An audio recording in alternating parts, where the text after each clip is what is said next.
ಮೊನ್ನೆ ನಾವು ಇದು ಧರ್ಮಸ್ಥಳದ ಅನ್ನದಾನ ಮಾಡಿದ್ದೀವಲ್ಲ, ಆ ವಿಡಿಯೋ ಹಾಕಿದ್ದೆ ಯೂಟ್ಯೂಬಲ್ಲಿ. ಹೌದು, ಬರೋಬ್ಬರಿ 5,000 ಜನ ನೋಡೋರಪ್ಪ.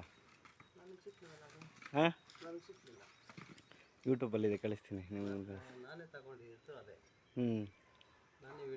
ಹಾಂ,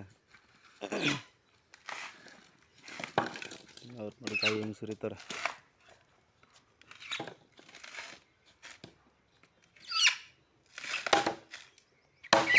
ಬೆಳಗ್ಗೆಯಿಂದ ನಾನ್ ಸ್ಟಾಪ್ ವರ್ಕ್ ಮಾಡ್ತಾಯಿದ್ದಾರೆ ಅಣ್ಣ.